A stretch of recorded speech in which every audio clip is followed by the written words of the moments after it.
Quem gostaria de começar?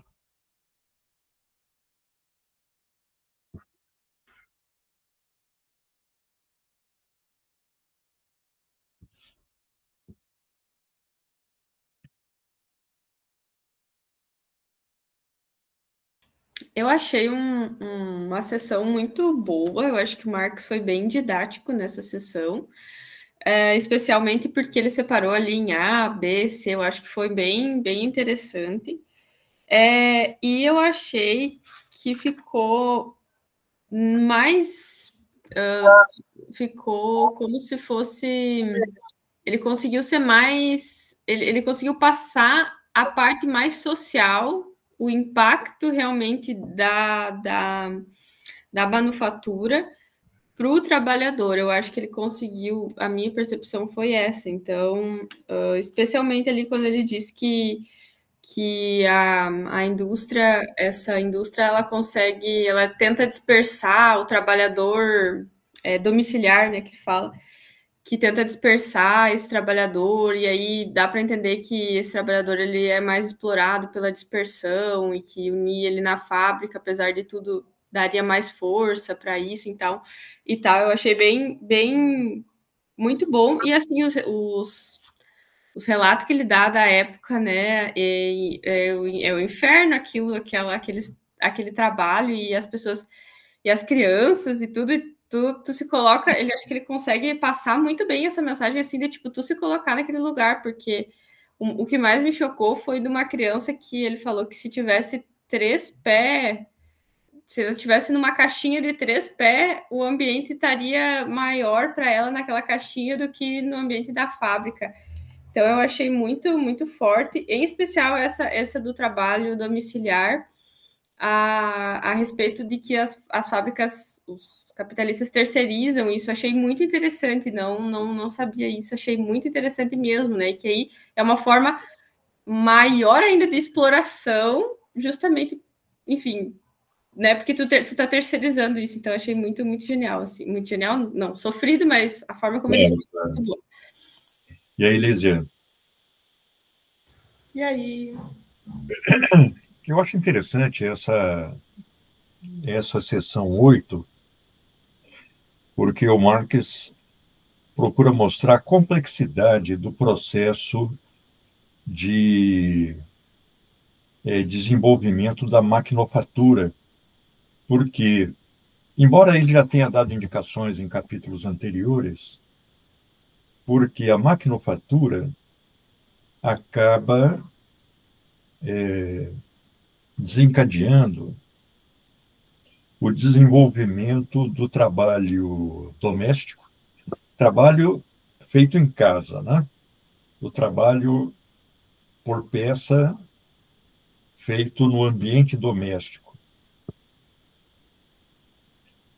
É o que ele chama de departamento externo da fábrica. Então, você tem a fábrica, você tem uma estrutura central e o empresário fazendo isso. Vamos pôr entre aspas, terceirizando, porque ele está transformando aí uma estrutura de produção familiar em uma produção totalmente subordinada aos interesses ou da grande loja ou da fábrica. A gente vê aí a subordinação de, do trabalho de alfaiataria, de cerâmica, de trançamento de palha, tudo aquilo que não exigia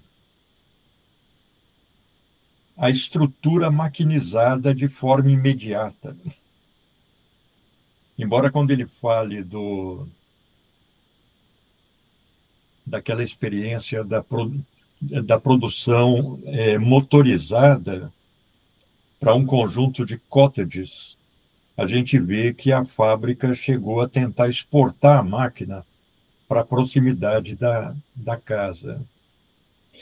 E tem um outro elemento aí que impulsiona essa pequena produção, a produção familiar, a produção da pequena fábrica, que é a invenção de determinadas máquinas, como a máquina de costura. Ele dedica um trecho consideravelmente longo para expor o impacto da máquina de costura, que é essa máquina que nós temos hoje. Claro, hoje ela já está eletrificada e tal, mas ainda é comum aquela máquina em que a costureira movimenta a máquina com um pedal. Existe uma plataforma debaixo da máquina e com os pés a, a costureira movimenta aquilo.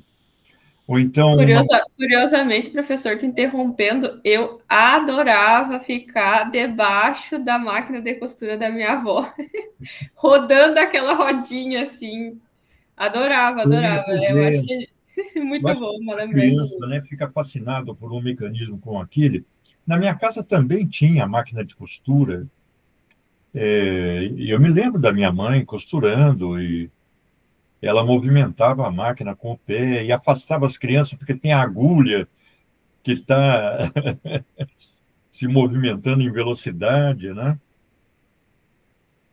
De qualquer modo, ele indica aí um período de transição em que há um estímulo ao desenvolvimento manufatureiro, ele chama de manufatura moderna ou a nova manufatura, que é a transformação de ofícios que antes eram puramente artesanais e que se subordinam à relação capitalista, como, por exemplo, a produção de tijolos.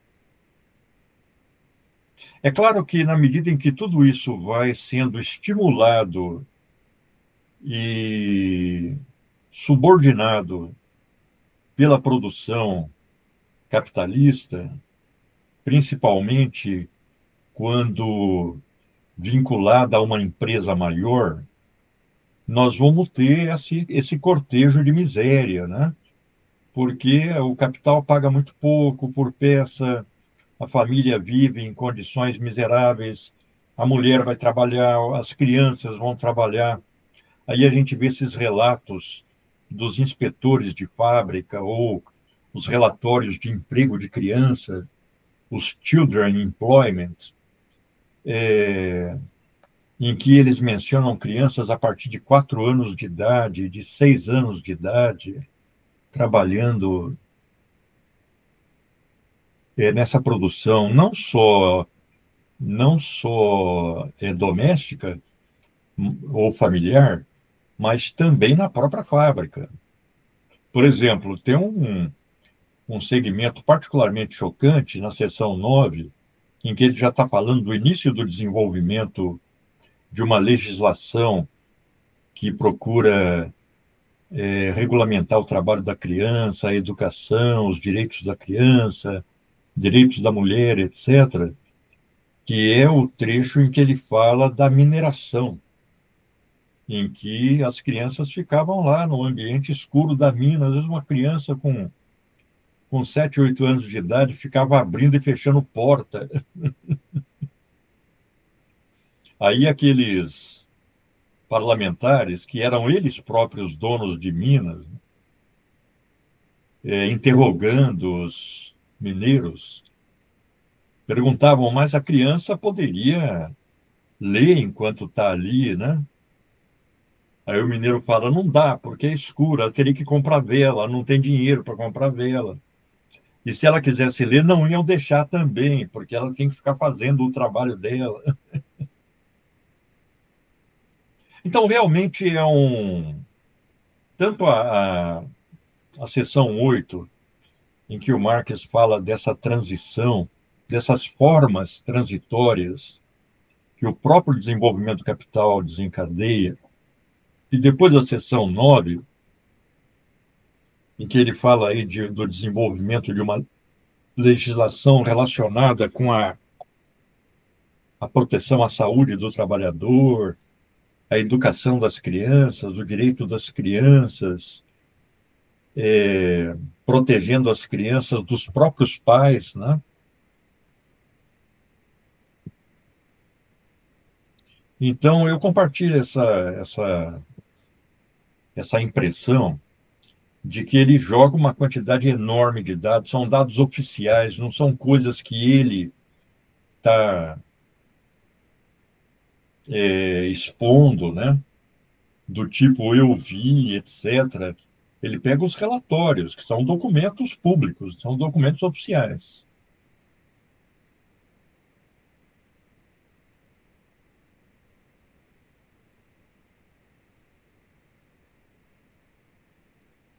Paloma. Ah, a Paloma está querendo entrar.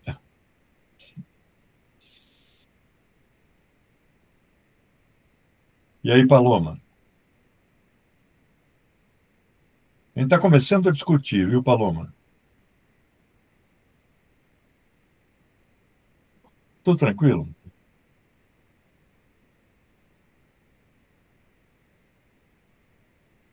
Uma dúvida que eu fiquei em relação essa sessão é um pouco antes dele começar a falar sobre a máquina de costura, ele diz assim, ó, as manufaturas devem dessa esfera da where, meu Deus, deve ser meu inglês. Wearing apparel. É isso aí mesmo. É isso aí, adivinhou. É Vestir disso que ele está roupa. falando, então. As manufaturas dessa esfera devem ser o nascimento, principalmente a necessidade do capitalista de ter à sua disposição um exército sempre preparado para entrar em ação em qualquer flutuação da demanda. E aí ele explicou um pouco antes essa flutuação de ter uma parte sempre disponível para o capitalista. Essa parte, assim, ficou um pouco confusa na minha cabeça. Não sei se o senhor pode dar uma explicada melhor nisso.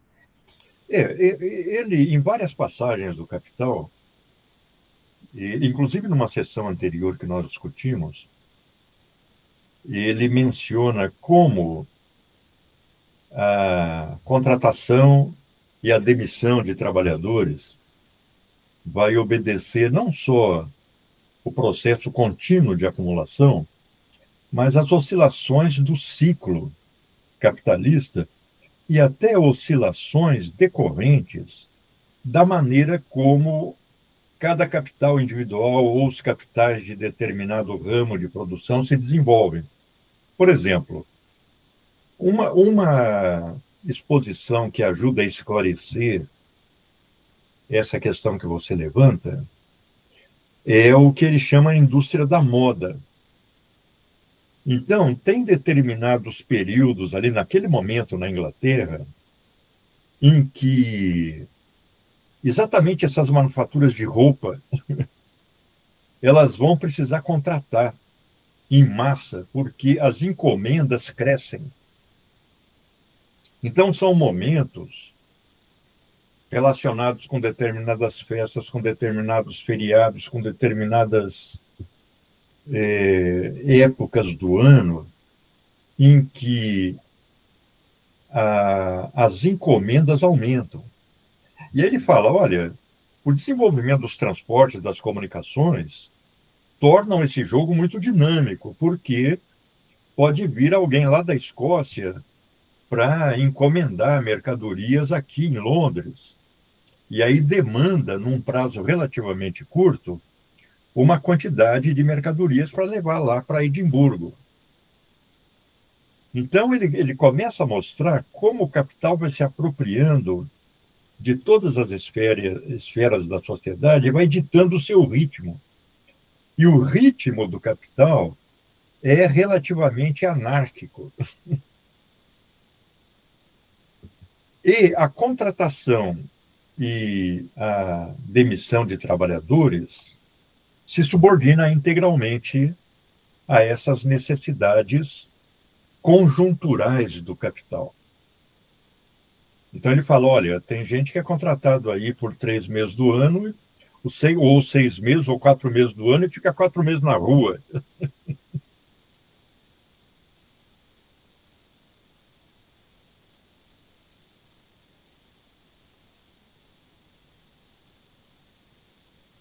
E aí, quando há esses momentos de encomendas ou de aumento de demanda, ou de mudança da moda, etc., naquele contexto, né, vai haver um, um regime de trabalho intenso, com as pessoas em condições insalubres, trabalhando uma quantidade exorbitante de horas por dia. E aí o Marx começa a mostrar o que dizem os relatórios, né? As moças que trabalham lá na indústria da moda, ficando tuberculosas ou às vezes morrendo do esforço físico de trabalhar um número de horas sem intervalo muito grande.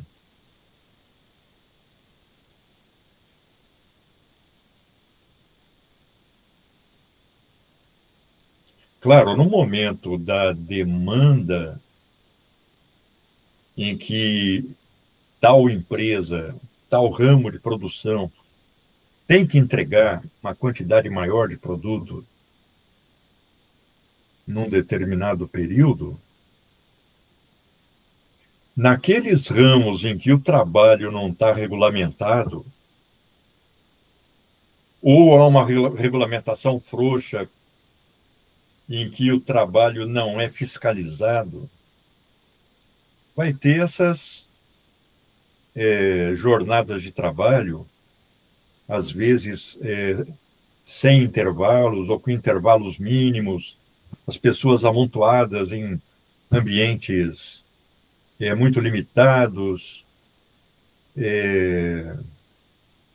cheirando mal, com o ar quase irrespirável.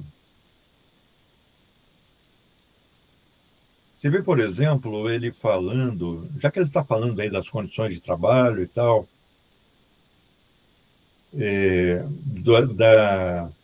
daquelas moças que selecionavam trapos que vinham da América, da Índia e tal, né? Ele fala, eram as primeiras a pegar a varíola e transmitir, né? Então, realmente, ele está abordando aí um momento em que a legislação trabalhista está começando a se desenvolver. Viram que na Inglaterra, esse desenvolvimento se dá na forma da chamada legislação de fábrica. Não há um desenvolvimento generalizado da legislação. Ela se desenvolve por ramo de produção, por cidade, por fábrica. Ela vai se desenvolvendo de uma forma... Qual seria o termo? Irregular. Tanto que o Engels, numa nota, talvez da 4ª edição, ele fala, olha, é diferente do desenvolvimento da legislação na Alemanha ou na França, em que a lei passa a valer para o país inteiro, para todo mundo fabril de uma vez. Então, a gente vê que esse desenvolvimento parcial da legislação, desenvolvimento por fábrica, por ramo de produção, por região, por cidade, ia fazendo com que, em determinados contextos, os próprios capitalistas pressionassem para que a legislação fosse estendida a outros. Por quê? Eles tinham no seu ramo o desenvolvimento da legislação e ramos concorrentes sem a legislação regulamentando o trabalho.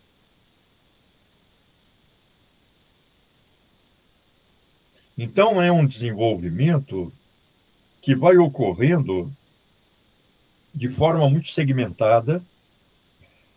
As leis são elaboradas para ser burladas, não se desenvolve uma estrutura de fiscalização. A gente vê que, nesse capítulo, o Engels está falando de uma legislação lá dos anos 80 do século passado, já numa edição avançada do Capital, quando a legislação ainda estava claudicando, inclusive em relação ao trabalho infantil.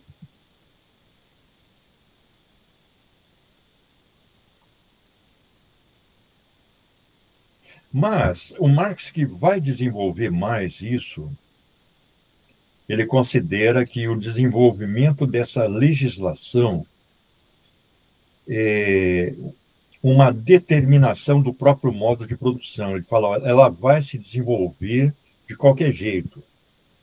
Vai haver resistências, burlas, etc., mas o seu desenvolvimento é inevitável no contexto da relação entre capital e trabalho.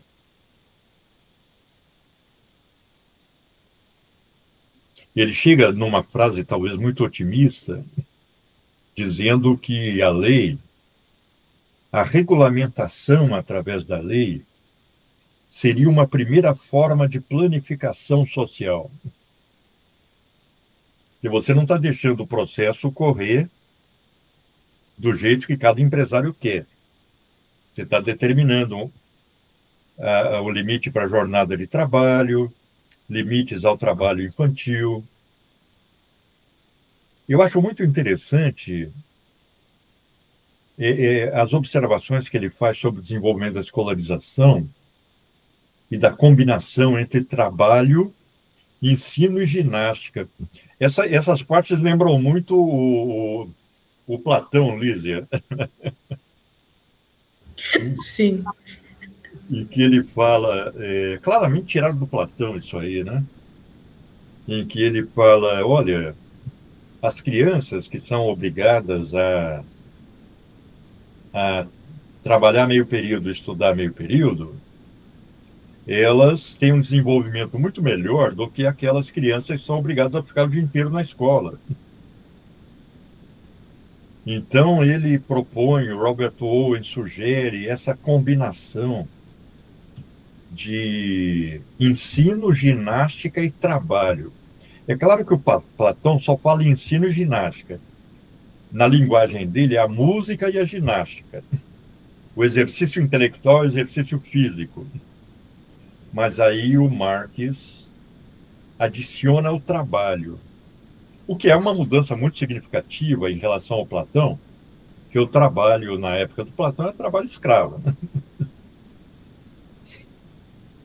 Gabriel está participando do debate também.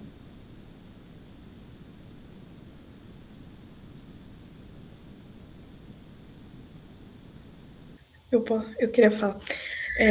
Eu achei bem interessante esse capítulo. Ele retoma vários elementos, né, das sessões, desse capítulo antes da sessão, das sessões anteriores, denunciando, enfim, essa questão da exploração do proletariado. Eu sempre escrevo errado. Não, essa palavra é difícil mesmo. Não, tá louco. Eu sabia falar até ano passado, eu desaprendi. Enfim. E eu acho que isso também ele reforça bastante, né, até a questão moral do trabalhador na parte das informações ali que ele dá. E eu acho isso fantástico porque rebate, né, esses haters que falam que o Marx, enfim, o estudo do Marx é baseado só na economia, né? Muito pelo, enfim, muito mais que isso. E aí ele quer realmente tocar a gente, né? E mostrar as atrocidades que aconteciam de forma, assim, muito intimista, né? Muito minuciosa. E é legal também, eu achei interessante que ele mostra um quadro dos dados. Eu não sei de que ano é exatamente, mas que ele faz um paralelo entre os agricultura na Inglaterra e no país de Gales, os alfaiates de Londres e os impressores de Londres. E aí tu vê a taxa de mortalidade dessas pessoas e é exorbitante, né? Assim, a questão de que morrem muito mais os trabalhadores urbanos. E aí ele coloca alguns ofícios, que nem ele coloca ali da questão do vestuário, mas também da questão dos livros, enfim, do encapamento, não sei, alguma coisa assim. E a gente pensa que seriam trabalhos mais tranquilos, né? Mas porque é o que a gente tem hoje em dia, enfim, a gente pensa assim, né, que teria uma dignidade maior do que talvez o trabalho no campo, a gente que vive na cidade, né? Mas na verdade não, né, pelos dados assim e pelas condições que ele denuncia ali. E acho que ele fecha muito bem também, ele sempre bate, acho que várias vezes, e é necessário, nessa questão que as leis fabris, que nem você falou, elas são algo inevitável por conta dessa exploração, né, imanente à questão do capital. E de como ele enfim, para ele isso é vantajoso, essa exploração é vantajosa. Então, como o progresso e a tecnologia, enfim, ela não tem uma regularidade natural sozinha, ela exige esse controle que, enfim, é regulado por essas leis e pelos trabalhadores mesmo, né? Por essa morte, essa exploração, enfim. Tem um aspecto aí que eu acho importante, que ele falou, olha, o desenvolvimento da legislação relacionada com as condições de trabalho, a questão da criança, etc., torna a produção mais cara. Então, isso leva, por um lado, as maiores empresas a automatizarem mais o trabalho, demitindo trabalhadores. Por outro lado, as empresas de menor porte vão à falência. Ou seja, o desenvolvimento dessa legislação, ela vai tendo um efeito de concentração e centralização do capital. Ela potencializa a acumulação nesse sentido.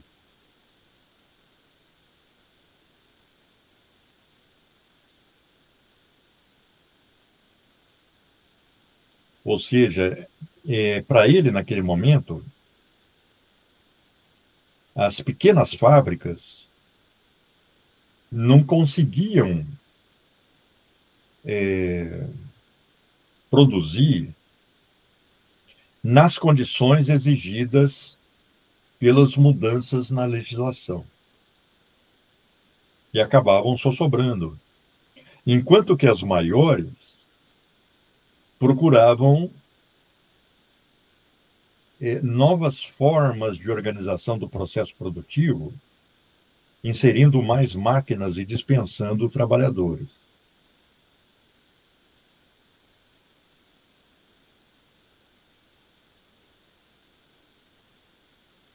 Então, é algo que para ele é inevitável, que é posto pela própria relação de produção, mas que gera essa acumulação baseada na grande empresa, impulsiona essa acumulação baseada na grande empresa.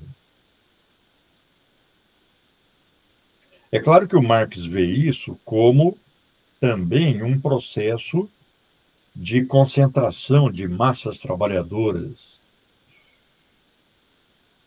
no âmbito do processo produtivo, o que favoreceria as suas lutas sociais, inclusive as lutas de superação do próprio capitalismo, que ele já começa a aventar aí nesse capítulo. Pois Mas eu falo.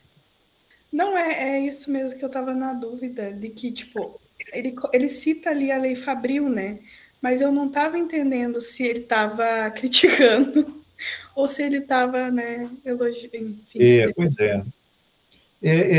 Nem tudo eu acho que é homogêneo e coerente nesse conjunto de sessões. Por exemplo, quando ele está começando a falar da fábrica, lá na seção 4, etc., nas primeiras sessões do capítulo, ele menciona muito a vinculação do trabalhador a uma função.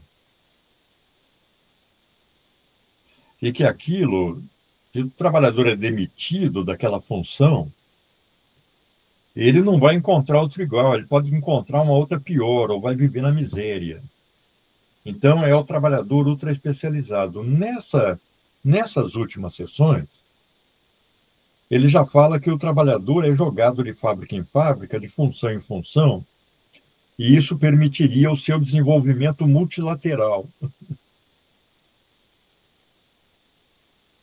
Então, me parece que tem um choque entre o que ele está expondo aqui e aquilo que ele expôs lá no início.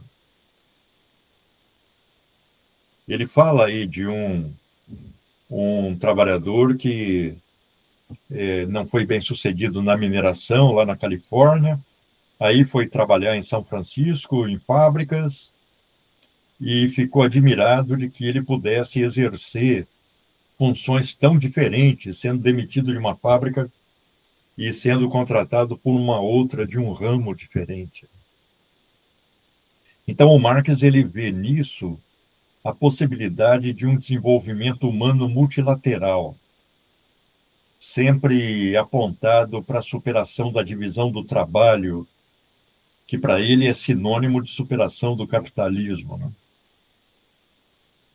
Mas me parece que isso se choca com aquilo que ele está expondo lá no início do capítulo, quando ele fala da vinculação do trabalhador a uma função e a dificuldade que ele vai ter, uma vez demitido, de conseguir colocação em outro emprego.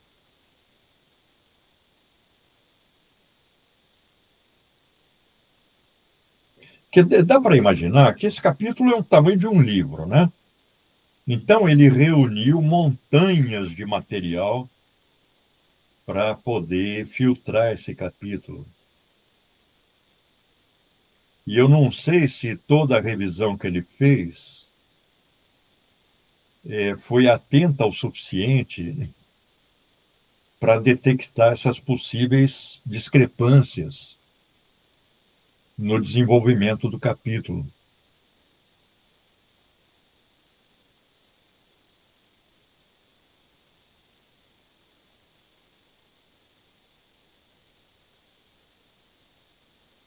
No caso, teriam esses dois tipos de trabalhadores? Porque lá no início ele está falando de que a máquina superespecializa o trabalhador, o acorrenta a uma função pouco qualificada, e aí quando ele é demitido, ele tem aquela formação super limitada. Lá no final, o Marx destrava esse processo dizendo, olha, esse trabalhador que exerce aí uma função de auxiliar da máquina, com uma qualificação limitada, ele vai ser demitido de um ramo e contratado em outro. Então, ele vai acabar trabalhando em funções diferentes, realizando trabalhos diferentes, que exigem, ainda que qualificações limitadas, em qualificações diferentes, né? Então, me parece que isso se choca um pouco com aquilo que ele deu. Estou levantando como hipótese, parece que choca. A gente tem que ver como é que as duas formulações se integram num todo coerente, né? Se for o caso. Pois é, eu fiquei na dúvida se ele quer dizer que um substitui o outro nesse processo de transição da manufatura, né, para a grande indústria, para a maquinaria, ou se eles coexistem. Aí que está. Existe coexistência, mas, ao mesmo tempo, num processo em que a maquinaria vai destruindo tudo. Existe coexistência e até a maquinaria, a produção maquinizada estimulando o desenvolvimento do artesanato, o desenvolvimento da produção doméstica, o desenvolvimento do que ele está chamando aí de moderna manufatura. Você vê, a produção de tijolo praticamente, que ele descreve, não tem máquinas, tem instrumentos manuais, é uma manufatura, mas é um processo recente, é um ramo recentemente apropriado pelo capital, com crianças lá carregando barro de cima para baixo. Então, o processo de maquinização, ele desencadeia o desenvolvimento do artesanato, mas logo depois ele desmonta esse desenvolvimento. Isso aparece temporariamente, transitoriamente. O Marx fala em formas transitórias de desenvolvimento. O mesmo para aquilo que ele chama de a moderna manufatura. Tudo isso vai sumindo em benefício da produção maquinofatureira.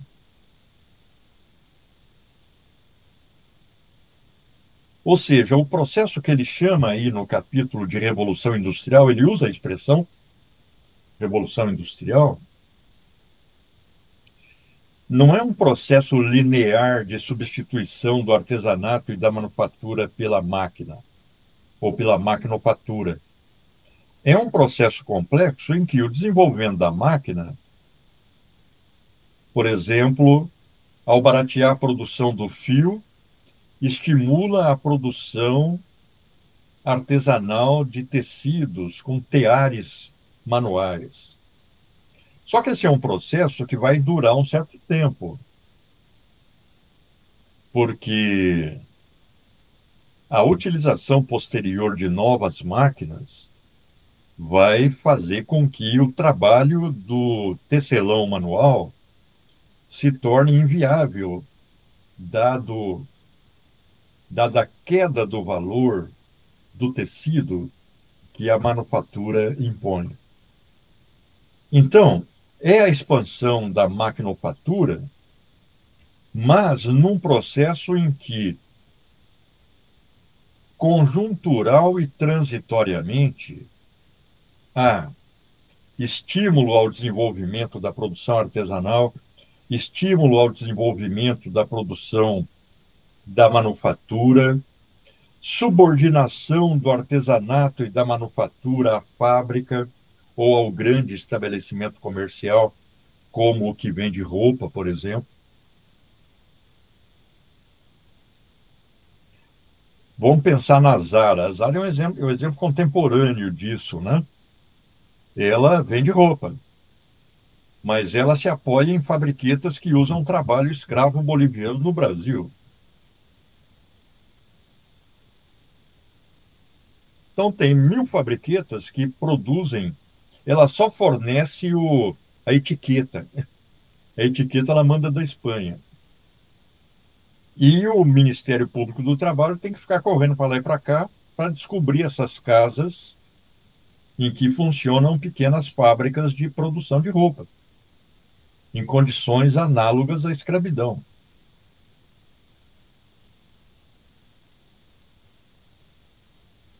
Não há analogia à escravidão, é escravidão.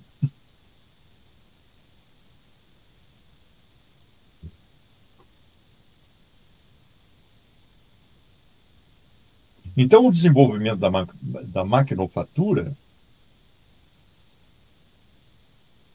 desencadeia um complexo processo de transformação da estrutura produtiva, em que, temporária e transitoriamente, pode haver uma expansão da produção artesanal, da pequena fábrica, da manufatura, mas a grande empresa, para o Marx, acaba prevalecendo.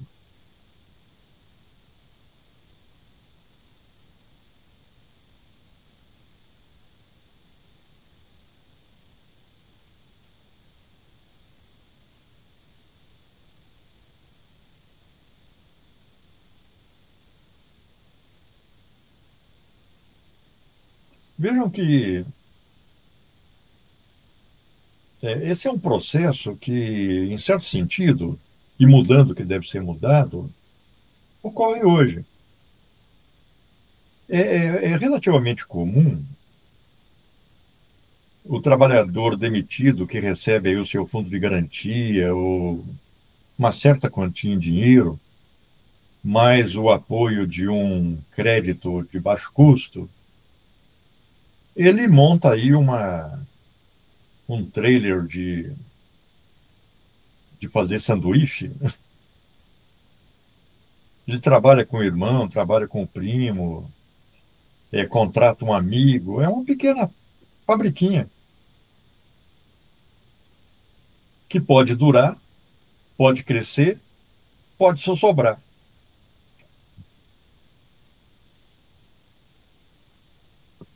Em certo sentido, o capital cria esse viveiro de empresas, né? Esse viveiro de produção artesanal.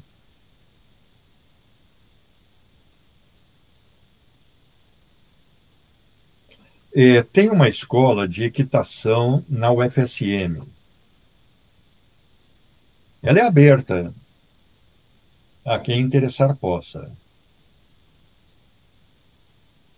E acho que foi no início dos anos 2000, não me lembro. Minha filha, acho que era ainda fazia o início do ensino médio, não me lembro, ou o fim do ensino fundamental. E ela ficou muito interessada em fazer o curso de equitação lá. Aí eu fui com ela lá, tem um pessoal atencioso, né? Eles alugam baia para cavalo, tem uns cavalos mansos que eles usam para ensinar como andar cavalo. E aí ele falou, olha, mas ela tem que comprar uns equipamentos. É um capacete, uma bota. Capacete tem aí nas lojas de esporte. Mas a bota, a minha sugestão, disse lá o instrutor, acho até que era um tenente reformado da brigada, eu não me lembro, alguém que foi da cavalaria, né? E ele falou, a bota tem fulano que faz botas muito bem. Ele me deu o endereço e eu fui lá. Eu nem me lembro hoje onde era a casa. Aí eu entrei na casa, tinha um corredor lateral que ia desembocar lá na oficininha desse senhor, que era já, na época, bem idoso. Era um senhor de ascendência alemã, ou ele próprio alemão. E aí ele fazia as botas em esquema artesanal. Ele fez uma bota para minha filha que ela tem até hoje, uma bota assim maravilhosa. Aí ele ficou meio desconfiado comigo, né? Que eu cheguei lá pedindo bota e tal, nunca tinha me visto, barbudo. Aí eu falei, olha, eu falei, quanto que é? Portanto, nem era tão caro assim. Eu falei, então eu vou te pagar adiantado e eu venho buscar a bota aqui depois. Aí quando eu falei que ia pagar adiantado, aí ele começou a rir, aí ele começou a confiar, né? Aí eu paguei e no dia aprazado eu fui lá e peguei a bota. Então, ele é um produtor artesanal que está concorrendo aí com fábricas de botas. Ou está tentando sobreviver à concorrência de fábrica de botas.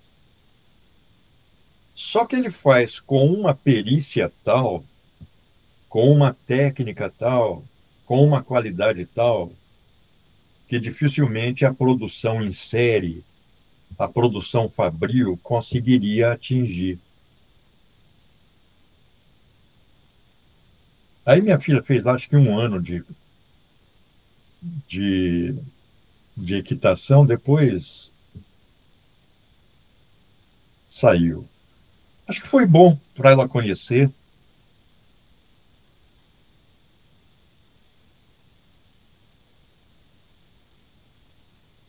Eu tenho vontade de entrar lá para fazer um cursinho. Karina. Professor, não sei se eu estou voltando, mas ainda não ficou claro para mim aquela ideia que a Lísia levantou, se o Marx ele está concordando ou se ele está sendo meio irônico em relação às leis fabris que são impostas pelo parlamento. Acho que é o parlamento, né, nessa época. Certo. E aí ele fala, bem quase no final do capítulo aí, da sessão, ele fala que os fabricantes, eles num começo a lei é imposta e tal, e aí mal a lei é imposta, eles se beneficiam disso, né? Eles veem que há um benefício e um rompimento das barreiras naturais, da desenvolvimento e tal. Aí eu não entendi muito bem se ele está fazendo isso. Se essa lei, Fabril, ela impõe novos meios para a superação disso, que foi o que eu entendi, né? Que a Lei Fabril está impondo um novo meio aí, ou se ao impor esse novo meio, o trabalhador ele não tem como acessar uma melhora devida, ou se essa. Ou ele tem uma dificuldade em acessar essa melhora de vida através da lei. Fica um pouco confuso, mas. Eu acho importante essa questão aí das chamadas barreiras naturais, que era uma alegação dos fabricantes contra o desenvolvimento da legislação. Então, os fabricantes diziam: olha, nós estamos aqui num processo de branqueamento de tecido, não dá para parar. Se parar, o processo não vai ser bem sucedido. Há uma barreira natural impedindo que haja uma redução das horas de trabalho ou que haja um intervalo para almoço, etc. Aí, os próprios inspetores de fábrica vão mostrando como, na medida em que a lei se impunha, essas barreiras naturais eram superadas, tecnicamente. Ou era um mero argumento. Aliás, é um argumento utilizado até hoje, eu vejo na televisão. Até hoje, empresários e fazendeiros, né, dizendo que a legislação tem que ser flexibilizada, porque senão não vão conseguir desenvolver o processo produtivo.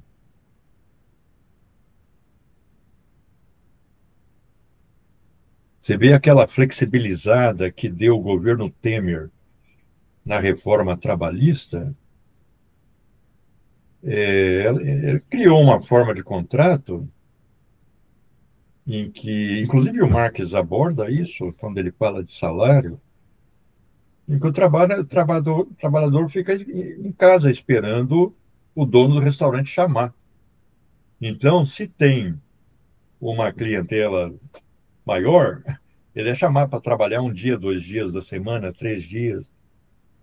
Mas aí o Marx falou, esse trabalhador, mesmo que ele ganhe o valor da sua força de trabalho, ele não vai conseguir reproduzir a sua força de trabalho porque ele não vai trabalhar os dias necessários para compor o seu salário.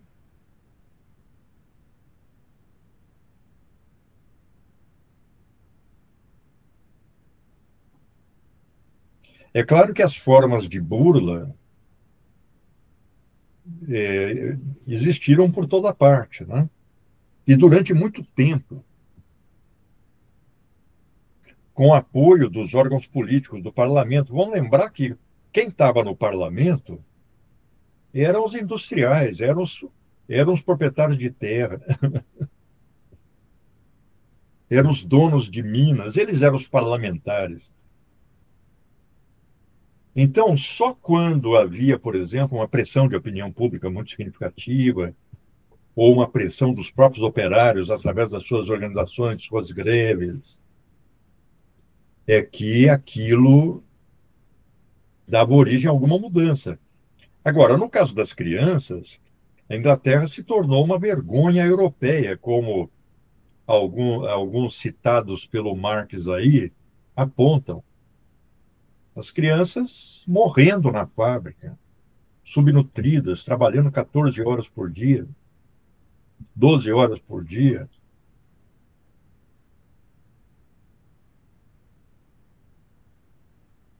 Então, o desenvolvimento daquele processo, ele chega num ponto que, inclusive politicamente, ele nem a classe dominante consegue dar sustentação a ele.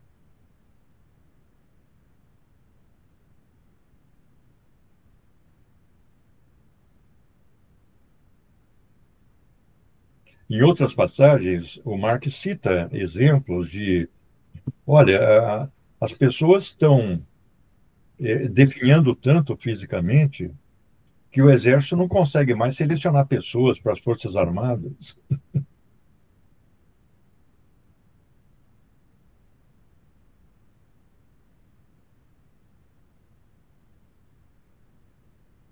Então, claro, vamos levar em conta que tudo isso ocorria no contexto de um debate político em curso, do qual participavam os trabalhadores, segmentos da pequena burguesia que contestavam as políticas dos industriais, dos latifundiários.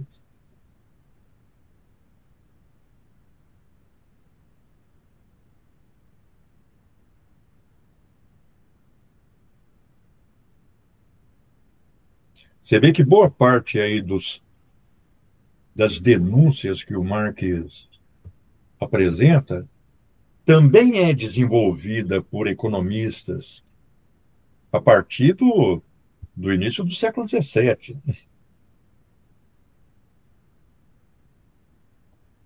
A partir do início do século XVIII, como John Bellers, né, que ele cita aí.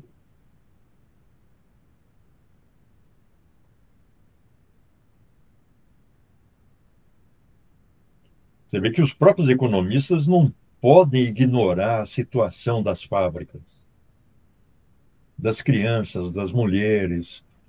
Então, isso circula na sociedade com a imprensa.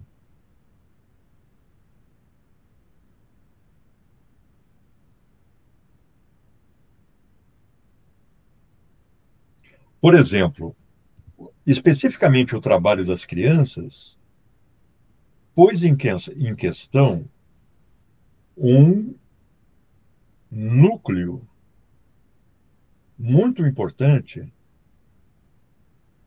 da legitimação ideológica burguesa. Por quê? Aquelas teorias políticas do século XVII e XVIII fundavam-se na teoria do contrato social.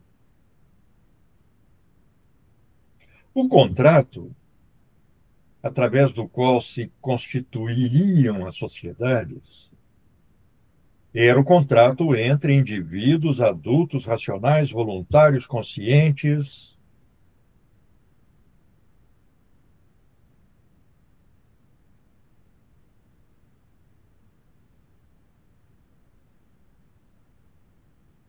Como a gente vê aí a partir da obra do Grotius, do Hobbes. É interessante a gente ler o Do Cidadão, do Hobbes, o De Cive.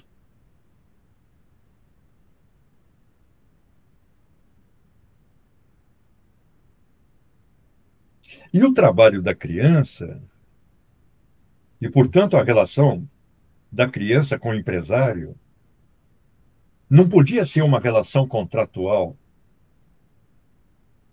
porque a criança não tem autonomia. O pai a obrigava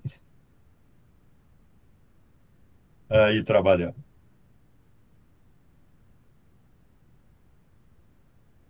O Marx até faz uma observação nesse sentido, né? Falar, o pai obriga a criança com base no seu poder de pai, né? Mas ele fala, mas isso não decorre do poder de pai, não decorre do patriarcalismo. Isso decorre da subordinação desse poder do pai pelo capital.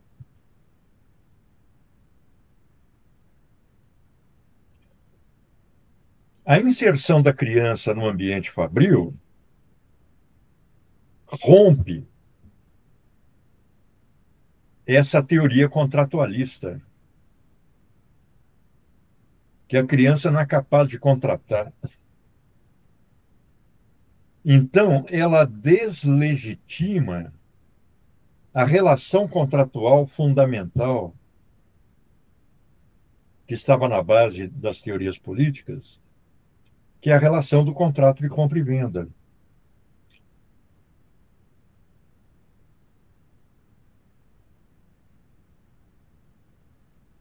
Quando a gente lê o Capital, a gente percebe que o Marx põe isso como um limite intransponível para a burguesia.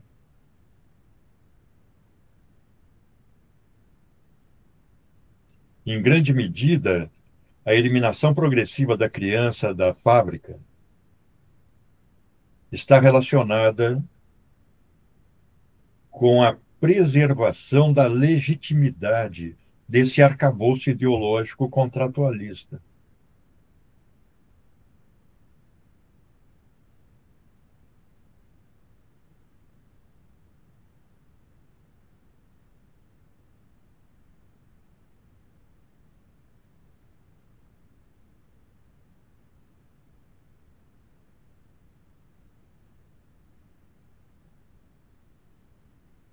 Você vê que quando ele descreve a situação da mulher, os relatórios têm um eco patriarcal.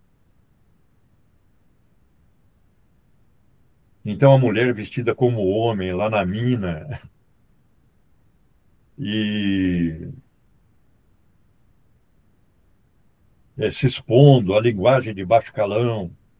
Chega à noite, ela sai, vai beber lá com os homens. Muitas se prostituem.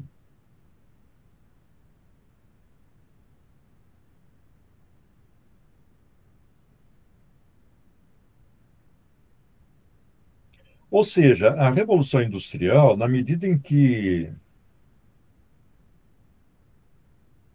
impõe esse perfil ao desenvolvimento da classe trabalhadora, principalmente ao incorporar mulheres e crianças ao processo produtivo,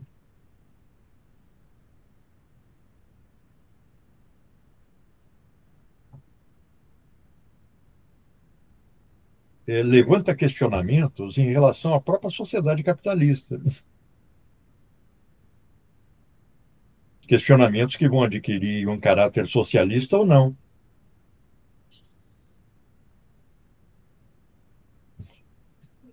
Você vê que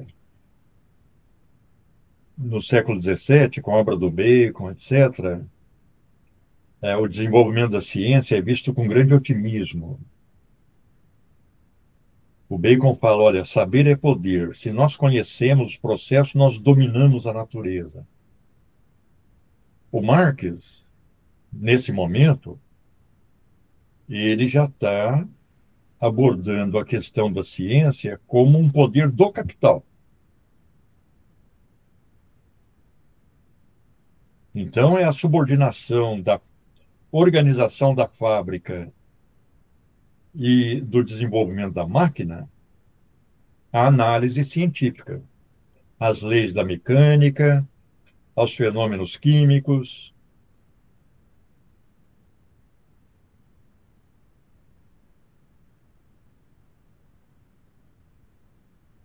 Então, é um processo produtivo em que a ciência se transforma em tecnologia. O Marx fala em tecnologia científica. Mais uma razão para acabar com o trabalho artesanal, manufatureiro, que em grande medida tinha se desenvolvido em modos de produção anteriores, de forma empírica. Agora é um processo produtivo, vê o Marx, desenvolvido de acordo com as exigências do conhecimento científico disponível.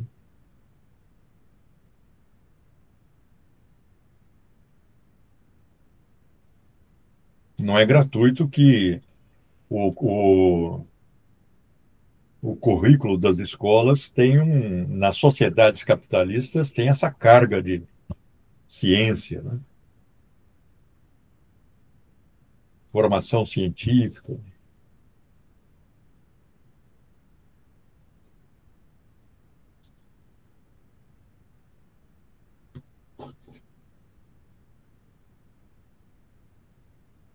Eu estava comentando com o grupo que está discutindo o Platão, que eu dei uma lida no Frankenstein, da Mary Shelley. Eu fiquei interessado porque uma menina da universidade foi entrevistada pelo jornal aí, pela RBS, na véspera do Halloween. E como ela está desenvolvendo uma tese sobre a obra da Mary Shelley, particularmente o Frankenstein, ela fez uma exposição, né, do trabalho que ela estava fazendo, a tese que ela estava desenvolvendo. Aí eu fiquei muito interessado e baixei a obra. Inclusive, eu baixei a primeira edição de 1818. E é muito interessante porque o Frankenstein ele é escrito nesse momento em que está ocorrendo a Revolução Industrial, em que aquelas aspirações de igualdade, justiça social, presente nas revoluções burguesas, já naufragaram. As sociedades estão se desenvolvendo de uma forma cada vez mais desigual. E a ciência, e o Frankenstein é uma metáfora sobre o desenvolvimento da ciência, é vista no livro como um processo sobre o qual nós não temos controle, nós desencadeamos o desenvolvimento da ciência, mas não temos plenamente controle sobre os seus resultados. Então, é o oposto do que pensava o Bacon lá no século XVII. Pois é, porque o Marx, eu ia até perguntar isso, essa questão, porque ele sempre coloca natural e tal, eu nunca sei o que ele quer dizer com isso. Aí ele coloca que o processo da Revolução Industrial, ele transcorre de modo natural e espontâneo, né? Sim. E aí eu não sei o que ele quis dizer com isso, não sei se foi isso que você falou. Ele considera que o desenvolvimento da produção capitalista é anárquico. Ele é baseado na iniciativa do capitalista individual. Então, o que resulta daí são os ciclos capitalistas, né, de expansão de produção, crise, etc.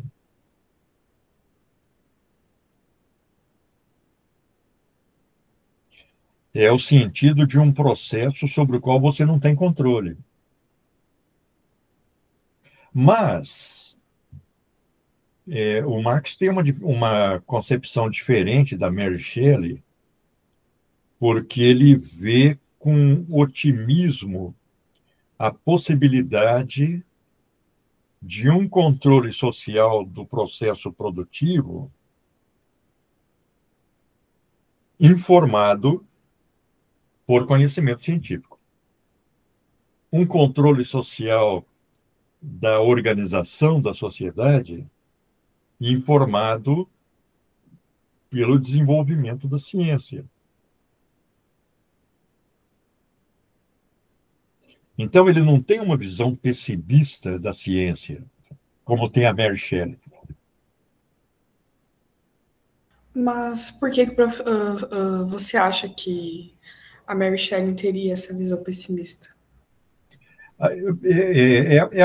É o próprio caso do Frankenstein, né? O cara cria o monstro e o monstro escapa ao controle dele. Quer dizer, você desenvolve um processo cujas consequências escapam ao seu controle. É o que o Marx fala do desenvolvimento capitalista, mas é o oposto do que o Bacon dizia lá no século XVII, quando considerava que saber é poder. Se nós conhecemos os processos da natureza, nós poderemos controlá-los. A Mary Shelley, claro que a Mary Shelley não é uma estudiosa de ciência e tal, ela trabalha com ficção, mas ela apresenta um cenário da época, aquele início do romantismo e tal. aquele pessimismo em relação ao desenvolvimento da sociedade capitalista. Um pessimismo sem perspectiva.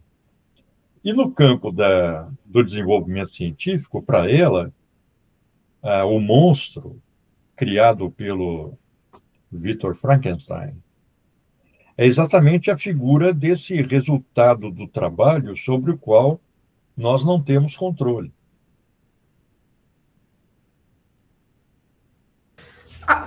Eu posso estar equivocada, né? Mas eu tive outra interpretação, assim.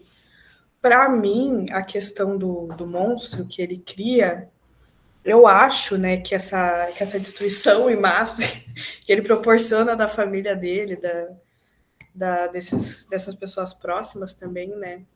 Eu acho que veio muito porque tem um sentimentalismo muito grande dessa figura do monstro, mesmo que ele seja algo não humano, ele tem uma característica humana muito forte, né? Então, na minha visão, ele age assim mais pela falta de amor e de cuidado que ele não teve nessa ausência paterna, sempre familiar, do que necessariamente por ele ser quem ele é. Ele é um bebê, né? Ele é um bebê. Essa claro, ele... É óbvio que tudo isso está no campo da ficção, né? Não é imaginável o desenvolvimento de uma pessoa como ele, né? Mas na medida em que todo mundo se choca com a aparência dele e tenta combatê-lo como se fosse um perigo mortal, ele vai se tornando também reativo a isso, né? Ele vai fugindo das pessoas, ele percebe que com as pessoas ele não tem a menor chance, apesar dele tentar ser o mais amigável possível. E por isso que ele propõe que o Victor Frankenstein faça uma mulher igual a ele. Faça uma mulher para ele, né? Mas, por exemplo, aquele processo de aprendizagem em que ele está lá numa casinha do lado da casa daquela família francesa e observando, e ele acha um livro, ele acha uma maleta lá que tem livro, ele aprende a ler praticamente sozinho. A linguagem que ele domina é a linguagem de um filósofo, né? Linguagem sofisticada. Então, é claro, a gente não pode acusar a Mary Shelley de inconsistência, de discrepâncias, mas a narrativa tem uma série de atos, tem uma série de coisas não explicadas, como toda ficção, né? Mas me parece que a ideia central é essa da perda do controle do desenvolvimento da ciência, né? O Weber, ele incorporaria essa ideia naquela concepção de uma desmagificação do mundo. Ele usa a palavra Entzauberung, quer dizer, o mundo está perdendo o seu caráter mágico e tudo passa a ser explicado cientificamente, mas, ao mesmo tempo, é intrínseco à nossa atividade. Ele não atribui isso à ciência. Ele fala que é intrínseco à ação humana desencadear processos sobre os quais nós não temos controle. Ou melhor, desencadear processos com consequências sobre as quais nós não temos controle. Então, ele radicaliza essa tese, né? Generaliza essa tese desenvolvida pela Mary Shelley. Eu acho que tem muito uma crítica também nessa concepção de um ser humano que quer se tornar Deus, né? No livro, assim. Pois é. A vida. Então, eu acho que nesse ponto, sim, eu acho que ela critica muito essa ideia de que a gente pode fazer algo para além do que a gente já é, né? Então a gente não o ser humano, mas o cientista, né? a gente não tem esse poder tão onipresente, onisciente, onipotente, a ponto de substituir a humanidade, né? Então eu acho que isso sim, nesse sentido, a ciência, a tecnologia, né? Ela nunca vai substituir a nossa Então, humanidade. claro, ela faz um paralelo com a Bíblia, né? O monstro fala para o Victor Frankenstein: eu sou o seu Adão.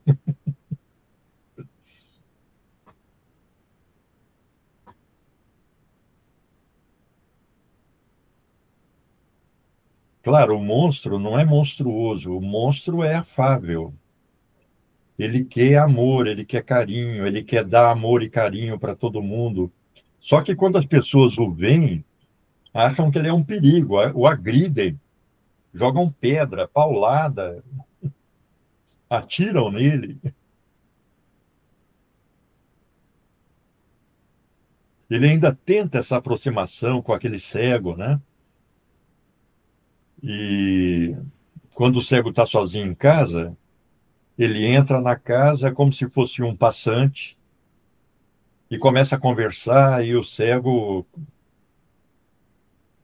começa a gostar dele. É um cara afável, uma pessoa amigável, né?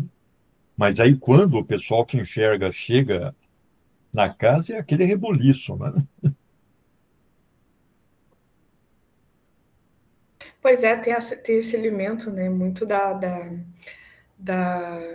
da feiura do monstro e tal. Exatamente. E acho que ela também está criticando vários pontos ali, né? Da Também altura, né? dessa questão de tipo, não é como se a humanidade ela só fosse cruel com monstros, né? A humanidade Certo. ela é cruel com, não precisa ser um monstro para ser Claro, claro, cruel. Né? claro. É só ser estranho. Eu acho que é um livro importante. Eu achei um livro importante, um livro para a gente estudar. Não é só para ler, porque ele é um testemunho muito articulado daquele momento em que a Revolução Burguesa se transformou no poder burguês, e o poder burguês é o poder de implementação do desenvolvimento capitalista, em que, de um lado, você tem extrema riqueza, saber, etc., e de outro, extrema miséria. Então, ela, claro, de vez em quando, ela picota umas críticas sociais, né? De contexto, não desenvolve, mas... Eu achei um livro de um americano chamado Charles Robinson, cara especializado na obra da Mary Shelley. E ele publica uma edição do Frankenstein a partir dos manuscritos que ficaram numa biblioteca de Oxford. Então, é, tem uma primeira... o texto publicado, mas no texto publicado, ele vai pondo em itálico tudo aquilo que o marido da Mary Shelley inseriu, que o marido dela ajudou a escrever. Ele falou: o texto tem 75 mil palavras, ele escreveu entre 3 e 4 mil. Então, tem muita coisa que ele anotou, que ele modificou e tal, mas ela aceitou. Ele próprio foi expulso de Oxford quando ele publicou um livrinho chamado A Necessidade do Ateísmo. Então, ele também devia ter uma perspectiva crítica da sociedade, né? E aí, depois, né, no mesmo livro, ele publica só os manuscritos, só com os escritos da Mary Shelley, sem a intervenção. É claro, é um texto que interessa principalmente os especialistas na obra, mas é, vale a leitura. Tem uma quantidade enorme de palavras que eu não sabia, né? O inglês daquele início do século XIX. É como você lê o Essa de Queiroz, quer dizer, é português, mas você tem que morar no dicionário, porque aquele português do século XIX tem tanta palavra, usa tanta palavra que a gente não usa, palavra que você nunca ouviu, né? Professor, não sei se o senhor viu, mas essa doutoranda, eu não sei o nome dela, esqueci. Enfim, ela é doutoranda aqui, do PPGH, né? Ela vai lançar, ela tem vai ser lançado os manuscritos do Frankenstein, da Mary Shelley,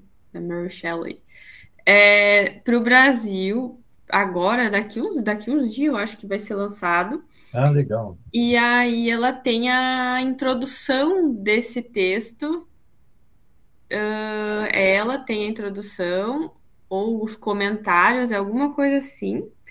E aí tem a Rita Von, aquela drag que se veste, que é bem ativa. Não sei se o senhor viu, assim, ela faz uns vídeos no Instagram e tal. Ela também tem uma participação no livro, tipo, é um livro bem coletivo, assim, e que vai ser lançado daqui uns dias. E eles estavam, acho que é uma editora meio independente, assim, e aí eles estavam arrecadando promoção, tipo assim, o lote promocional você ganha um brinde, ganha uma caneca, sabe? Bem legal, mas uma edição assim super muito luxo, assim, muito bonita, sabe? Uma edição totalmente inédita no português dessa.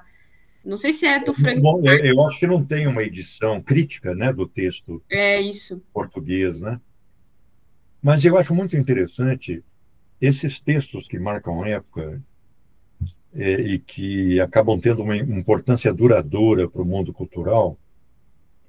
Eles são textos que não tem uma edição que consiga apresentar o texto de forma exaustiva, porque, em geral, o autor publicou várias edições, ele fez modificações.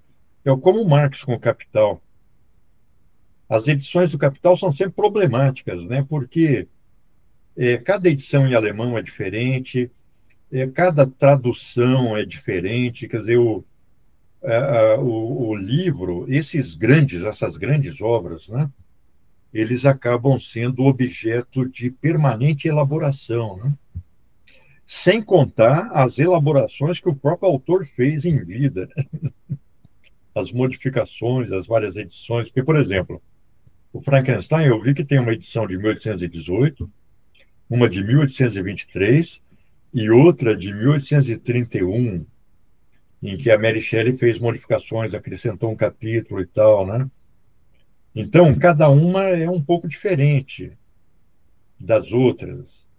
E agora vem esse Robson e pega lá os manuscritos e vê que tem também diferenças na organização dos capítulos,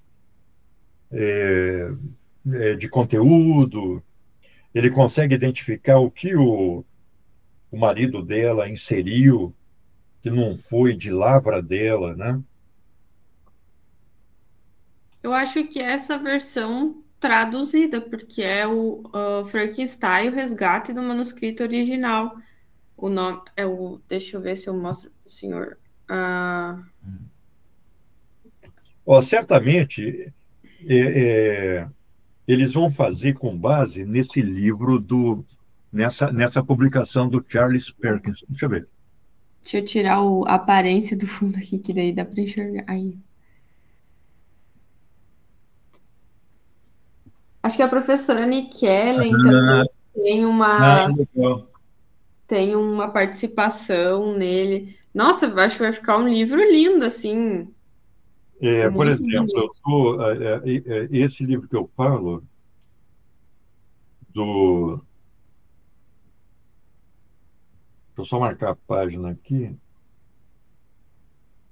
Essa edição do Charles Robinson, é,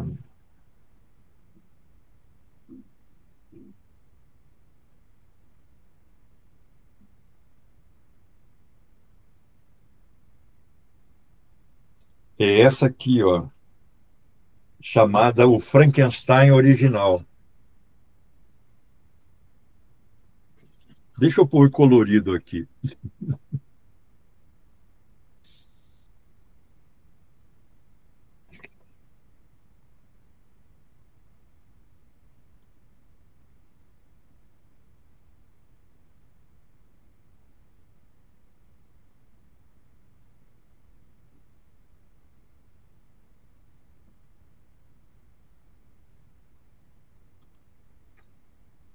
Aqui. Op, dá para ver? Dá para ver, sim. Não, mas é bem Então, bonito já. o cara é um. Ele publica duas novas versões. Então,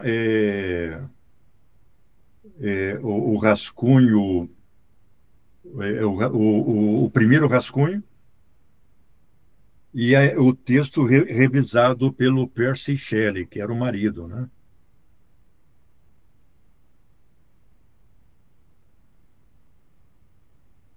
E é interessante porque esse é um texto com notas, ele vai explicando determinadas passagens, determinados dados.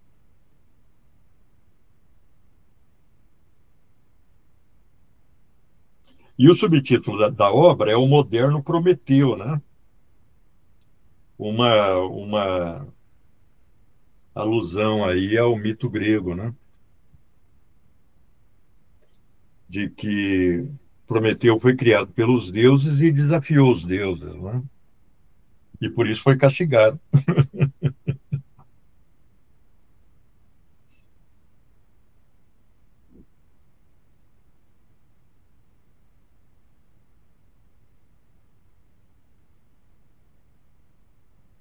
É interessante essas obras, né, que adquirem um brilho próprio, né?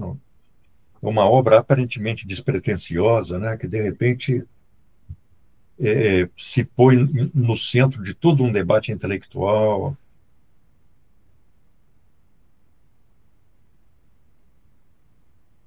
E que é a primeira ficção científica ainda escrita por uma mulher, né, professor? Exatamente. Agora, o Darwin que ela cita no início do livro não é o Charles Darwin, é o avô do Charles Darwin. Eu vi isso na nota crítica aqui dessa edição do, do Robinson. O nome é Erasmus Darwin, que era um cara que tinha publicado um livro de anatomia também, especializado em fisiologia humana, anatomia. Claro, é um livro do final da segunda metade do século XVIII. Mas ela começa o livro, ó, o Dr. Darwin fala que isso é possível. Eu não estou navegando na maionese. Sobre a criação da vida, né? E é um debate atual. Os cientistas aí estão tentando criar moléculas que possam dar origem à vida ou seres vivos a partir de laboratório, né? É um elemento da agenda científica que continua muito atual.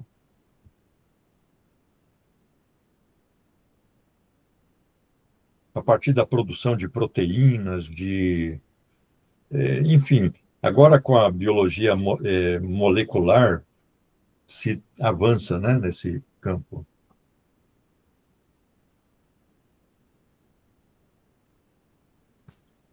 Não sei, pessoal, talvez a gente possa parar por aqui hoje.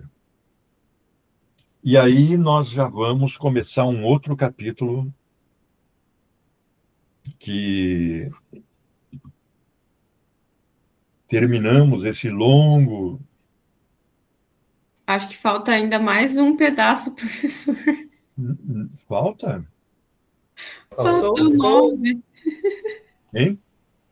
Falta a sessão 9 ainda. 9 e 10, eu acho, mas a 10 é uma página, eu acho. É que hoje foi muito. Eu achei que a 9 e 10 estava incluída hoje.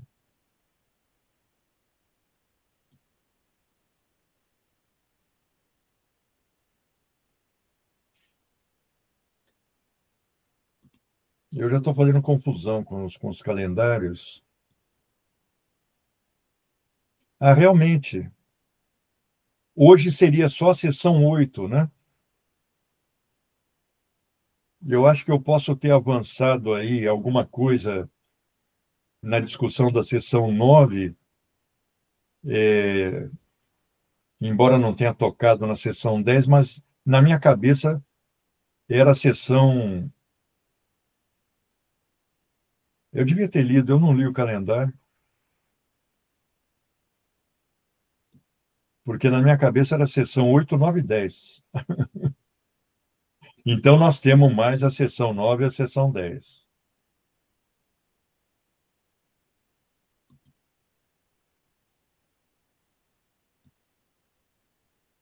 Com isso, na próxima semana, dia 17, né?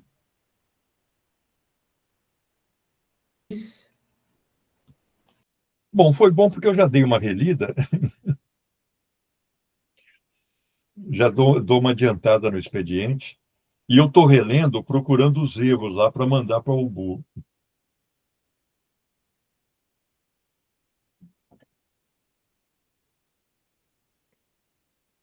Legal, pessoal. Então terminamos. E aí eu já vou preparar o calendário para o próximo passo. A gente vai ter pelo menos mais umas 3 ou 4 semanas nesse ano. Deixa eu abrir um calendário aqui.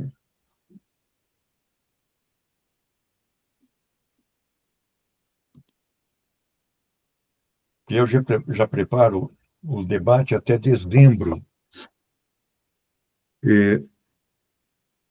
Então, dia 17, depois dia 24. Depois, dia 1º de dezembro, são 3 semanas.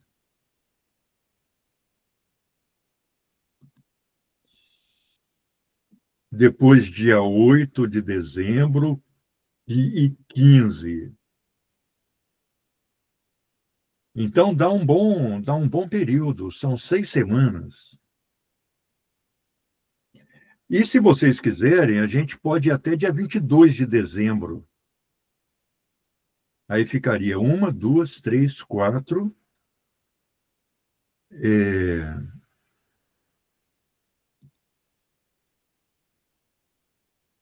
Com a semana que vem, 5, 6, 7 semanas. Mas 6 semanas depois da semana que vem. E aí a gente poderia marcar, como nós já não vamos ter mais aula, a gente pode marcar um outro encontro presencial lá na videolocadora ou no container.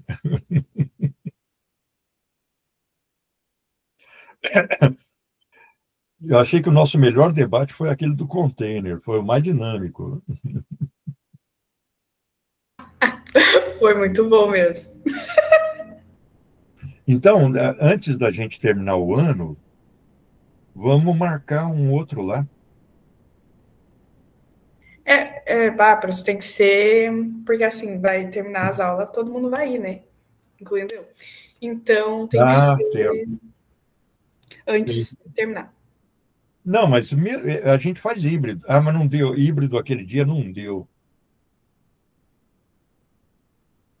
Mas a gente pode pensar numa confraternização. Quem tiver aí, a gente se encontra lá, bate um papo. Não precisa ficar discutindo capital, né? A gente pode discutir o Frankenstein também. Bah. Pelo menos para fazer um encontro presencial. Mas vamos discutir mais perto isso aí. Vamos deixar as coisas acontecerem. Que eu sei que o Gabriel vai para São Paulo, a Paloma também, né? Eu não sei se a Manuela mora em outra cidade. A Karina também mora em outra cidade, né, Karina? E eu acabou as aulas, ó. Ah, não, Não, então é melhor a gente pensar um encontro presencial no início do próximo semestre. Que aí vai estar todo mundo aí, eventualmente o nosso primeiro encontro, ou o segundo, a gente faz presencial.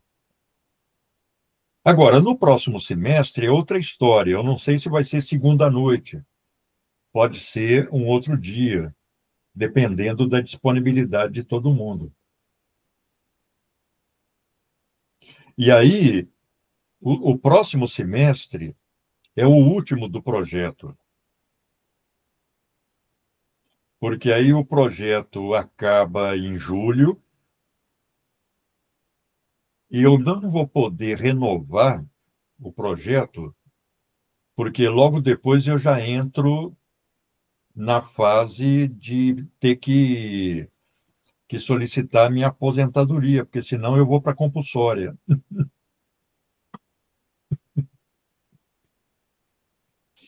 Não acredito, professor. Verdade, é. Por exemplo, hoje eu recebi uma portaria me nomeando todo o colegiado do departamento, porque eles nomeiam o colegiado do departamento, né? São todos professores. Essa portaria ela vai até 2027. 2027 eu já estou longe há muito tempo. Então eu estou nomeado eu não sei se eu fico aqui em Santa Maria, se eu vou para o estado de São Paulo. Eu vou decidir ainda. Agora, eu vou ter que encerrar o projeto, mas isso não significa que a gente tenha que encerrar os debates. Se a gente não tiver terminado o livro 1, a gente termina, eventualmente lê o livro 2 no segundo semestre, que é um livro muito importante. Eu acho muito bom não encerrar, porque eu acho que tendo assim um grupo de debate, a coisa fica mais leve, Fica muito motivar a melhor. ler, sabe? É, Então, eu fica acho muito muito, melhor. muito importante do que tu só pegar e abrir o livro e ler, né? Às vezes tu não tem É, essa claro, claro, opção, claro, então fica claro. muito bom se Você continuar. vê E que os com nossos certeza. debates, eles vão para áreas de interesse, que cada um tem uma área de interesse diversa, problematiza o texto de maneira diferente, dá importância, às vezes, a um aspecto que para você passou batido. Então, a gente tem uma visão muito mais ampla e aprofundada do texto, realmente, na minha opinião, discutindo.